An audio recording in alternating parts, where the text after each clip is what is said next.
আমাদের সমন্বয়ক ভাই, উপদেষ্টা ভাইরা তারা একটা কথা বলে, শুধু কমন কথা, যে আমাদের জুলাই আগস্টের বিপ্লবের আহত নিহতদের রক্তের উপর তারা দাঁড়িয়ে আছে, এই কথাটাই শুধু বলে। আমাদের অধিকার দাবি দাও, আমাদের নিয়ে যে রোড ম্যাপ, সেই কথা তারা বলে না। এবং এমন করছে যে মেডিকেল সিন্ডিকেট করছে, যে আহত ভাইরা যারা চিকিৎসা নিবে তারা চিকিৎসা নিতে পারতেছে না, কারণ একটা সিন্ডিকেট করে রাখছে তারা একটা জিনিস বলতে আছে যে আমাদের ডিভাইডেড করার জন্য, যে ক্যাটাগরি। ভাই, আমরা তো ক্যাটাগরি আন্দোলনে যাই নাই এই ক্যাটাগরির জন্য, আপনাদের ডাকে আমরা আসছি, আপনারা আমাদের মহান নায়ক, ঠিক আছে, কিন্তু আপনার কোন জায়গায় সীমাবদ্ধ? আপনারা কেন আমাদের নিয়ে স্পষ্ট কথা বলেন না? যে কেন বলেন না? একটাই কথা বলেন, জুলাই বিপ্লবে আহতদের উপর, নিহতদের উপর দাঁড়িয়ে আছে, আপনারা স্পষ্ট বলেন আপনাদের সীমাবদ্ধতা কোন জায়গায়, এটা বলেন। আমাদের নিয়ে আপনাদের সমস্যা কি, এটা বলেন। এটা আমরা জানতে চাই আপনাদের কাছে, আপনারা কোন দিক দিয়ে ভয় পান, এটা আমাদের কাছে তুলে ধরেন, যে ভাইয়া আমরা তোমাদের নিয়ে বলতে পারি না, আমরা এলাম বিপ্লবী, আমরা দেশের বোঝা না, দশের বোঝা না। বারবার কেন আমাদের রাজপথে আসতে হবে? আমরা কি আপনাদের বোঝা নাকি? আর নাকি দেশের বোঝা? দেশের জন্য আমরা রাজপথে রক্ত দিয়েছি, এমনি এমনি আমরা উঠে আসি নাই। তো ভাই, আমাদের নিয়ে কথা বলতে কি সমস্যা, কি প্রবলেম, এটা বলেন। আমরা বলেন না। যাই হোক, বুকে অনেক রক্তক্ষরণ হয়, অনেক কথা বলা ছিল, বলতে পারলাম না। এখন আমাদের মাঝে বক্তব্য দিবেন রেজাউল করিম রেজা ভাই। উপস্থিত প্রিয় সাংবাদিক ভাইরা, উপস্থিত রাজপথের শহীদ পরিবার ও আহত যোদ্ধারা, আজকের এই সাংবাদিক সম্মেলনের মাধ্যমে আমি সুস্পষ্টভাবে বলতে চাই, আর এই সাংবাদিক সম্মেলন মানববন্ধন নয়, আগামী দিনে কঠোর কর্মসূচি ঘোষণা করা হবে।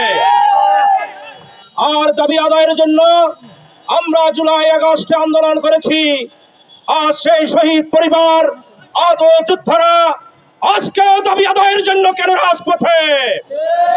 প্রধান উপদেষ্টা আপনার কাছে বলতে চাই, আপনি যদি এই আহতদের কথা, এই শহীদ পরিবারের কথা আপনি যদি গুরুত্ব না দেন, তাহলে জাতির কাছে আপনাকে একদিন কৈফিয়ত দিতে হবে।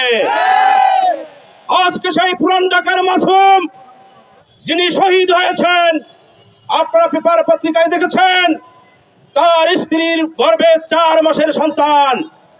ওই মাসুমের স্ত্রীর খোঁজ কেউ নেয় নাই, মিরপুরের শফিকের স্ত্রীর খোঁজ কেউ নেয় নাই। আপনারা সচিবালয়ে বসে শুধু কাগজে আপনারা ঘোষণা করেন, আপনারা এটা করবেন সেটা করবেন। আমরা কাগজের ঘোষণা চাই না, আমরা বাস্তবে এই আহত শহীদ পরিবারের সকল দাবি পুনর্বাসনের ব্যবস্থা করতে হবে, রাষ্ট্রীয় সম্মানের ব্যবস্থা করতে হবে। এই আহত এবং শহীদ পরিবারকে রাষ্ট্রীয়ভাবে সুরক্ষার ব্যবস্থা করতে হবে। আরেকটি কথা বলতে চাই, সরকারি চাকরিজীবীদের মহার্ঘ ভাতা আপনারা পাশ করে দিচ্ছেন, কিন্তু এই স্বৈরাচার হাসিনার বিরুদ্ধে লড়াই করে যারা একটি গণতন্ত্র সরকার, গণতান্ত্রিক দেশ, মানবিক দেশ গঠন করেছে, তাদের বিরুদ্ধে আপনারা কাগজ কলমে শুধু কাজ করছেন। এর তীব্র নিন্দা প্রতিবাদ জানাই। আগামী দিনে শহীদ ভাই এবং আহত যোদ্ধাদের উদ্দেশ্যে বলতে চাই, আগামী দিনে এখান থেকে কঠিন কর্মসূচি ঘোষণা করা হবে। আপনারা কাঁধে কাঁধ মিলিয়ে, বুকে বুক মিলিয়ে, সকল মত পার্থক্য ভুলে গিয়ে ওই প্রধান উপদেষ্টার কার্যালয়ের ঘেরাও কর্মসূচি বাস্তবায়ন করবে। আর আমাদেরকে যদি কোনো হামলা মামলার শিকার মোকাবেলা করতে হয়, আমরা ভয় পাই না, কারণ আমরা 15 বছর হাসিনার বিরুদ্ধে মামলা হামলা আমরা উপেক্ষা করে এই দেশকে আমরা একটি সুন্দর মানবিক দেশ উপহার দিয়েছি।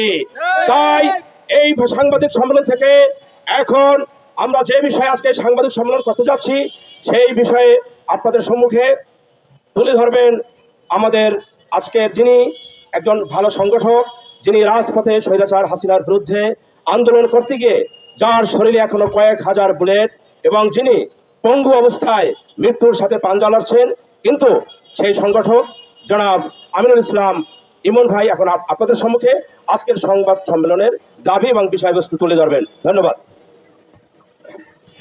বিসমিল্লাহির রহমানির রহিম। আমি ধন্যবাদ জানাই, আজকে আমাদের গত 5 মাস অতিবাহিত হওয়ার পরেও শহীদ এবং আহত পরিবার সম্মিলিতভাবে আমরা একটি সংবাদ সম্মেলন করতে যাচ্ছি। শহীদ এবং আহত পরিবার সদস্যবৃন্দ, আহত ভাই বোনেরা, এবং আমাদের সংগ্রামী সংবাদকর্মী ভাই বোনেরা, আপনাদের সবাইকে ধন্যবাদ জানিয়ে আমাদের এই গুরুত্বপূর্ণ সংবাদ সম্মেলন শুরু করছি। আজ আমরা এখানে একত্রিত হয়েছি আমাদের শহীদ ও আহত পরিবারের ন্যায্য দাবিগুলো তুলে ধরতে, তাদের আত্মত্যাগ সংগ্রামের মূল্যায়ন করতে, আমাদের অধিকার আদায়ের জন্য ঐক্যবদ্ধভাবে আওয়াজ তুলতে। শহীদের রক্তের বিনিময়ে আমরা যে স্বাধীনতা ও ন্যায় বিচারের স্বপ্ন দেখেছি তা বাস্তবায়নের দায়িত্ব এখন আমাদের সবার। আমাদের দাবিগুলো শুধু ব্যক্তিগত চাহিদা নয়, এগুলো ন্যায়, মানবিকতা এবং রাষ্ট্রীয় দায়িত্বের দাবি। আমরা আশা করি আপনারা এই দাবি দাওয়াগুলোর প্রতি যথাযথ গুরুত্ব দিবেন এবং আমাদের কণ্ঠকে সঠিকভাবে মানুষের কাছে পৌঁছে দিবেন। শখ থেকে শক্তি, শক্তি থেকে জয়, এই চেতনায় আমরা এগিয়ে যেতে প্রতিজ্ঞাবদ্ধ। প্রিয় সাংবাদিক ভাইরা, আমাদের শহীদ পরিবার ও আহতদের যে দাবিনামা রয়েছে, দাবিনামা, তার ভিতরে প্রথম হচ্ছে স্মার্ট আইডি কার্ড প্রবর্তন।